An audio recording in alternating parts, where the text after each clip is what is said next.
Welcome back, everybody. We're continuing our series on the Pullman-style desk. Now, this is a convertible desk designed by Mario Rodriguez and featured in American Woodworker. I'm building my own version of it, and we've tackled a few of the steps already in some other videos. We started off by making the case of the desk.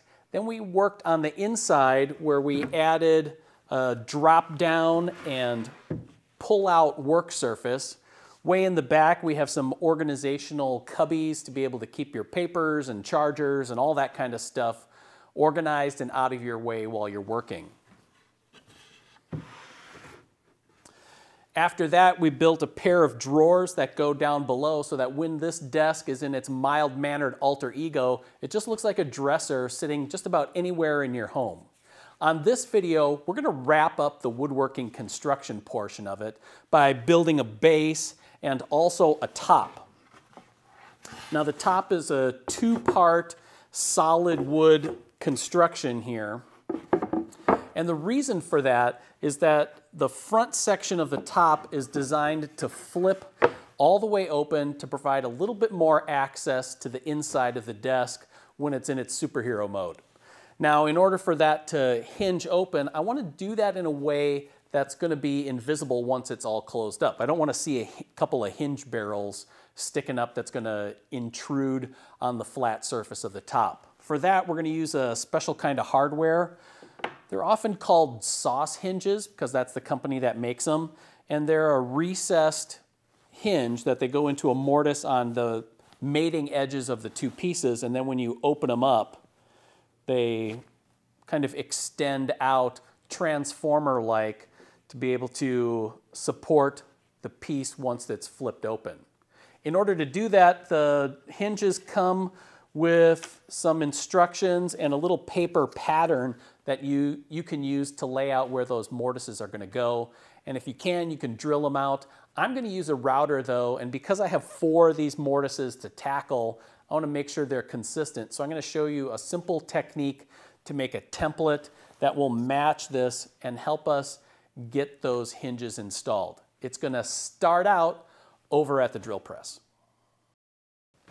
All right, and a little bit of TV misdirection. I actually started over at the table saw making a blank for my installation jig.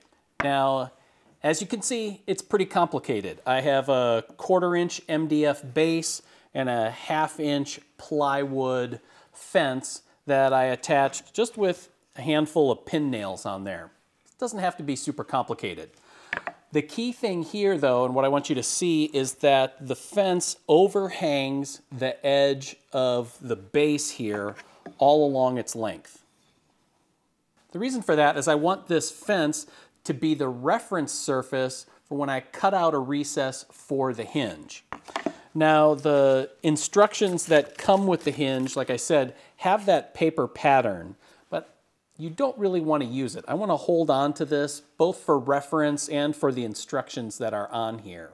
So what I've done is I made a couple of photocopies of this upper portion here, the paper pattern, making sure that it aligns with the specific model number of the hinge that I'm using. So I have that paper pattern cut out. Now the hinge itself is a 1/2-inch wide, so I'm going to route it out with a 1/2-inch bit. To guide the bit, I'm going to use a guide bushing that'll follow along a slot that I'm going to make in the jig in just a little bit here.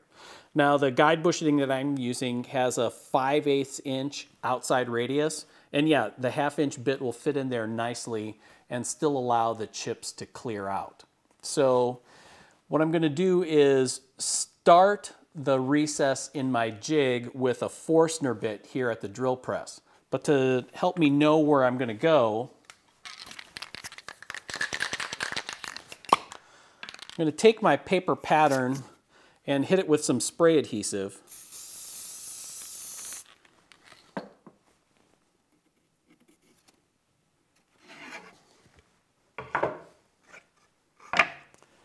Then I'm going to attach it so that this edge, which corresponds with the edge of the door line that is shown on the instructions, making sure that that's snug up against the fence, and then I can press it down. What I'm going to do then is to align the Forstner bit with the center point of the two ends of the recess for the hinge. So now I'll slide it in, again, using our fence as the reference edge up against the fence on the drill press.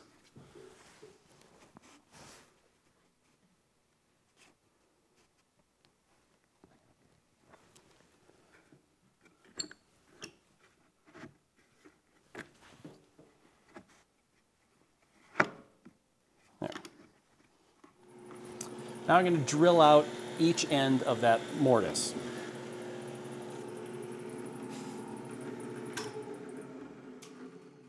All right, here at the router table, I'm using a 5/8 inch straight bit to connect the dots on our template. So what I've done is installed the bit and then used the holes that I drilled at the drill press to set the fence on the router table. Again, let's make sure that we're using the fence on our jig as our reference mark here. And then it's just a matter of turning on the bit, and then I'll lower the jig over the spinning bit and then just route from one hole to the other to wrap up that opening and complete the construction on our jig.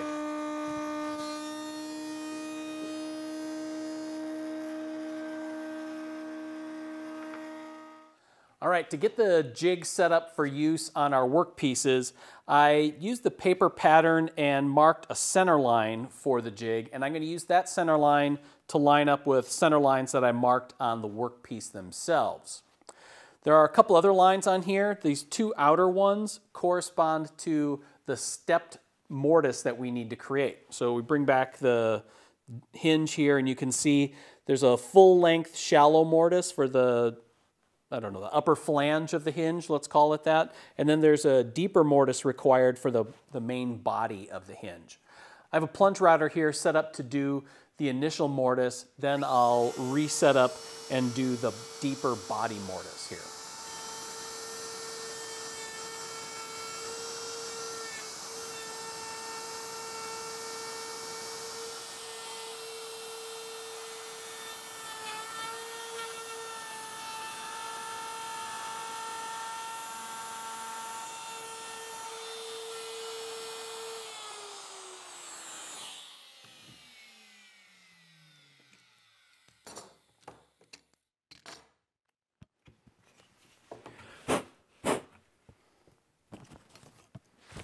All right, about the hardest part of this whole process is that you're working in some pretty tight confines, so there's a lot of sawdust that can get packed down in the mortise. You might want to stop periodically and just use a vacuum cleaner to remove all the dust and chips. With that said, I think I'm in the position here that I can give this a shot and see how it looks. Looks like I got to do a little bit more cleanup work here. Once I have it fit, it's just a matter of repeating this 3 more times to complete the mortises. In a strange twist of fate, the screws that come with these sauce hinges are actually pretty long and impressive. So they fit down in place. You just want to make sure you drill pilot holes for that. I use one of these self-centering bits that allow you to get the hole started just right. Now these don't go down that far, so I had to finish it off with another bit. But I have everything all installed here.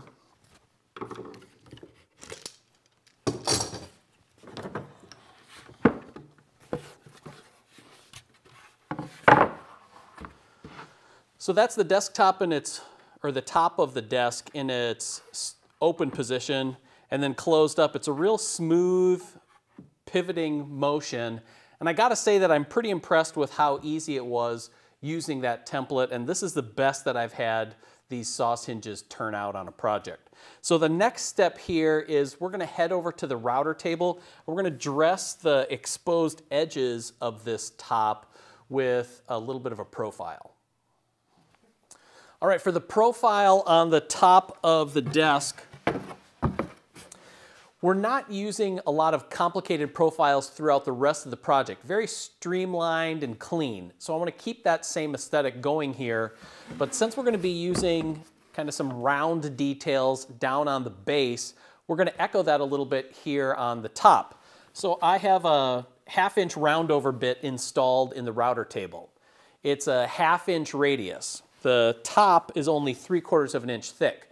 So what I've done is raised the top edge of the cutting flutes to about the midpoint of the thickness of our top. I'll make a pass along each edge, just creating a subtle roundover.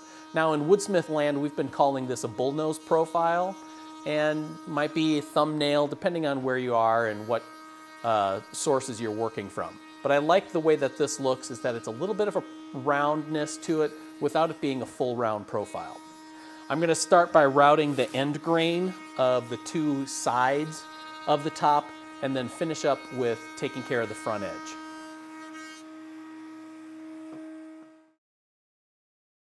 All right, the last thing that we need to do on the top is attach a stop bar, and what that's going to do is going to be the positive stop for this fall front on the desktop. The trick is locating it on this folding section of the top. So here's what I've done. I've put the folding section upright where I want it to be, and then I've clamped it in place with a couple of my setup blocks. Now these clamps are going to get in the way of the top, so I'm just going to move another pair of clamps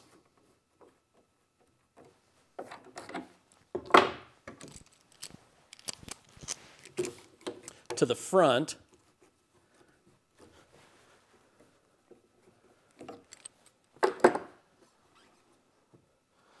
So now when I fold the top down, I can just go underneath and I'll mark with a pencil.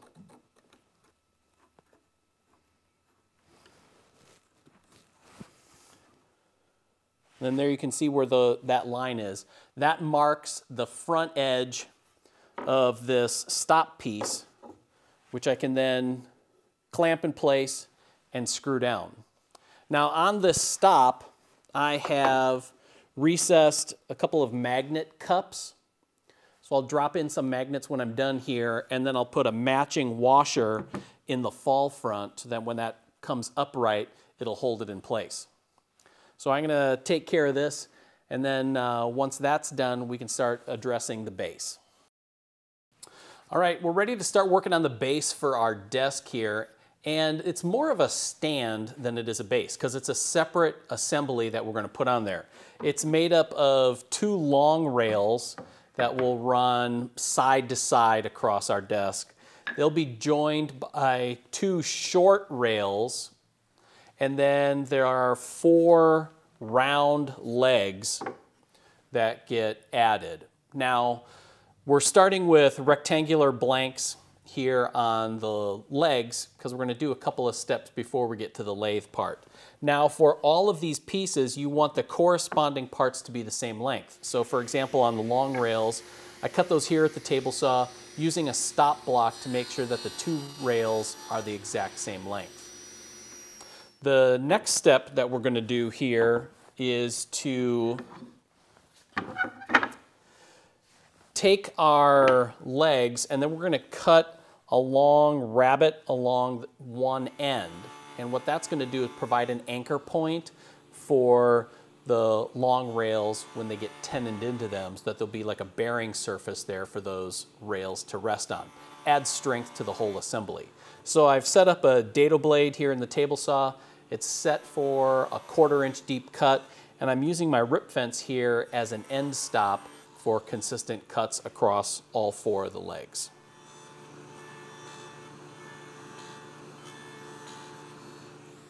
The next item to check off the list is to cut a mortise that's located in that long rabbet that we made on the ends of the legs. Now, I'm setting up to do that here at the drill press. I have a 3/8 inch Forstner bit installed, and what I'm going to do is I want to end up with a mortise that looks like this. Pretty smooth walls, rounded ends.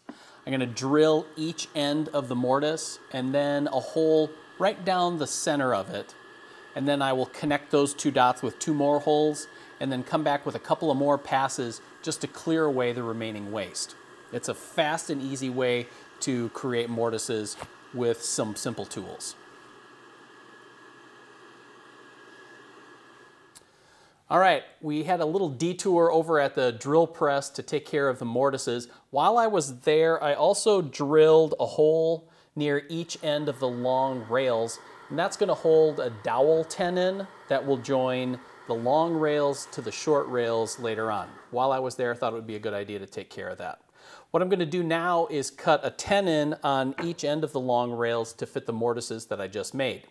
So since the dado blade is still at 1/4 of an inch high, I'm going to cut the top and bottom shoulders on the long rails, then flip this flat and take care of the cheeks, and then sneak up on a nice snug fit into those mortises. So I have one of my legs here just to double check those tenon sizes as I go along.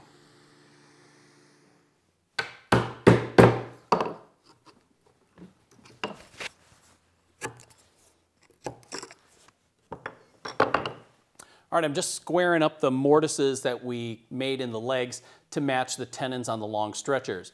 Our step now is to make the connection between the short rails and the long rails. And to do that, what I want to do is drill a hole in the end of the short rails to accept a dowel that will fit in the hole that we drilled in the long rails. Here's how I'm going to do that. I'm clamping this in the vise.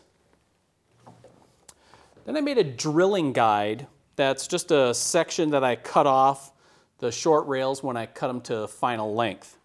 So what I'm going to do is just clamp it in place. There's a hardboard fence on the back side that allows me to keep it in place here and register it against the rail. Then I'll use a Forstner bit in a drill here and just drill down.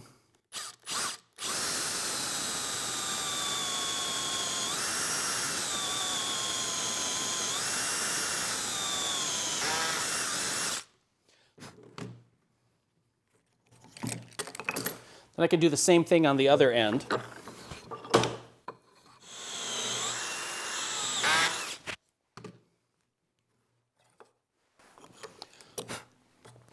There we go. I'll drill the holes on the other short rail, get things all squared up, and we'll be ready to assemble the main part of the base here.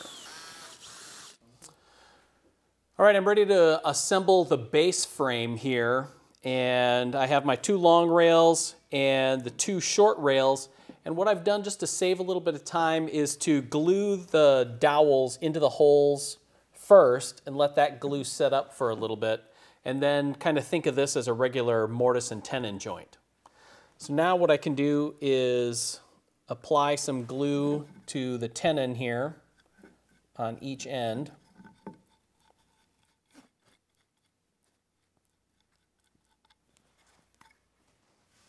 I'm going to fit the short rails into the back long rail. Then we'll add the front.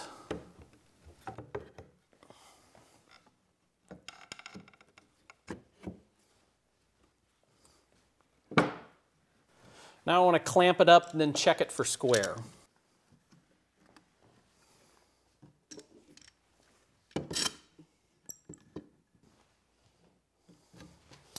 All right, while the glue dries on this, we can head over to the lathe and start turning the legs.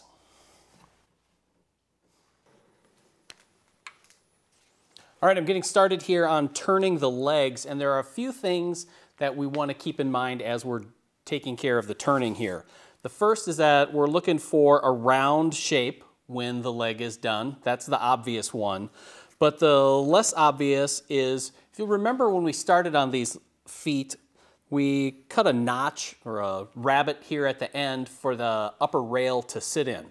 Now what I want to do is, as I turn this round, I want to leave a flat spot on this that matches the thickness of those long rails. So that'll be kind of our gauge as we're going along. So I'll keep one of the pieces nearby to just use as a gauge to see how I'm doing. Now the rest of it, it's just a matter of turning it round, and so long as they're round and pretty straight, the 4 of them don't have to be perfectly identical.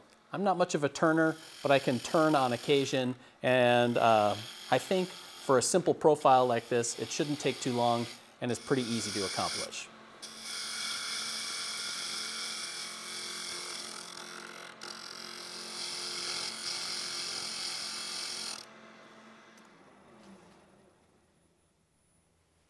All right, turning a cylinder is about as easy as it comes. And you can see here that I have a nice smooth shape. It needs some sanding, but I'm going to do that off the lathe. And like I said, what's most important here is this flat rabbet that we made earlier. Here's my guide block, and we're pretty close. It's a little wide, but I'd rather be able to sand up to that line than have it to be too narrow. So all I have left are 3 more legs to go, and then we can wrap things up here with shaping a taper on the opposite face of this rabbet and then doing the final assembly. After your work is done on the lathe, there are a few more steps left to take care of in order to wrap up the legs. The first is that all of the legs have a chamfer, pretty large chamfer, on the top end. And I was kind of racking my brain how I was going to do that, make an accurate cut. Do I do it at the miter saw or the band saw, set it up some way on the table saw? Turns out the best way to do it was just to grab a hand saw. I laid out the top line for the cut and then a bottom edge where it should come out on the side, and then made the cut going right down the edge. Now you're going to have some blade marks there, and I found that a block plane worked great. You can just cradle the leg in the vise and shave it away until you get a nice smooth surface.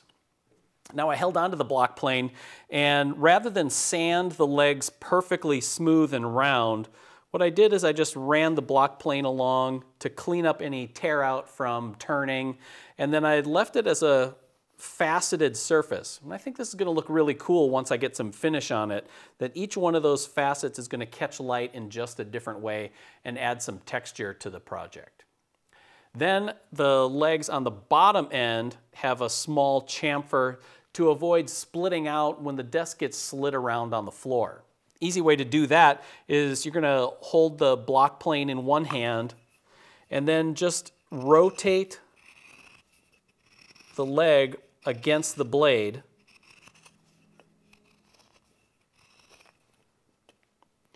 And you'll make these little tiny curls and have a great looking chamfer shaved right on the bottom edge.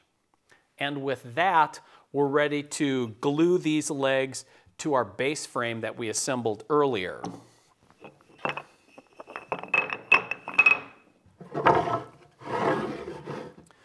Now what I did to help me out here, you remember I have my arrows pointing towards the front of the desk. I also numbered each one of the tenons with a corresponding leg. That way that each one of those legs and tenons are fit and matched to the other one, or to its mortise, so that I have a really good fit. So what I'll do is I'm going to brush on some glue on the tenon. Then I can slip the leg in place. And one thing that I want to make sure that I get is that the bottom edge of this front stretcher is going to rest right on that ledge that we created when we were turning the leg. So if it's not, you can just use a mallet and tap it down. All right, with everything fit, add a couple of clamps just to keep things in place while the glue sets up.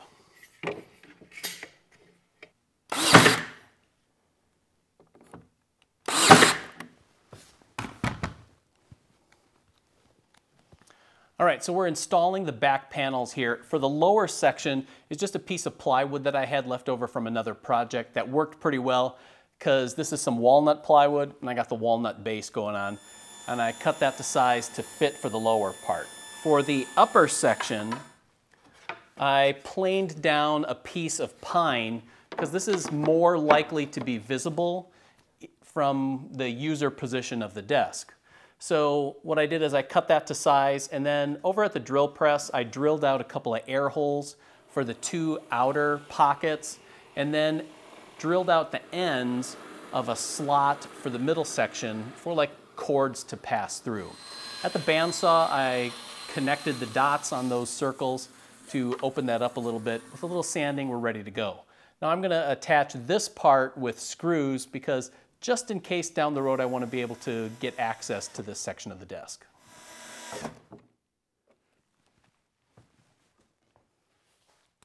All right, that wraps up the construction of the desk here on this video, where we tackled the top, the base, and then the two-part back assembly.